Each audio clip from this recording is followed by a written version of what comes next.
ground in Syria. People are still dying. Syrians are still fleeing in droves. All this diplomatic maneuvering changes nothing for them. What many want is a new life in a safe place, and Canada certainly fits the bill. Our Paul Johnson spoke to some of them in Lebanon about their dreams and the obstacles they're running into. The Lebanese border town of Masnaa. Every day now, hundreds of Syrian families enter the country here as refugees. But of all the places they may end up, there is one suggested destination prominently displayed just after they cross the border. A maple leaf with the phone number of a company that says it can help get them to Canada. This is where we met 23-year-old Arafat Hamidi of Damascus.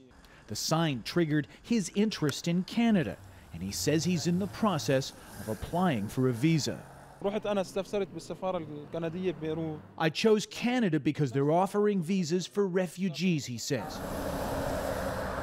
On the highway to Beirut, a major conduit for Syrian refugees, there are maple leafs everywhere. But no other country is advertised like this, just Canada. We wanted to know more about this company, so we had our Arabic assistant call them up.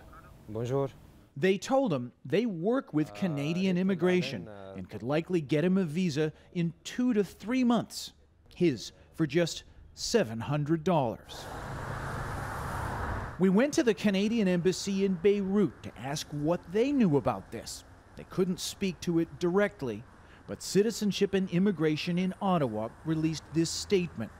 The government of Canada is aware of false information being directed to displaced Syrians wanting to be resettled in Canada. Canada does not charge fees for refugee settlement. At the company's office, they told us they only help people fill out forms, and they wouldn't confirm $700 was their price. But they were in the business of selling the good name of Canada to vulnerable people. Back at the border, Arafat says the appeal of Canada is very simple. It's prosperous and secure, he says, and has good people. This has become a refugee crisis of major proportions. There are now 2 million Syrians living in neighboring countries that are struggling to cope with them. Canada has promised to accept 1,300 Syrians through the end of next year, and there are calls to accept many more. Donna? Many more would want to come for sure. Paul Johnson in Beirut tonight. Thank you.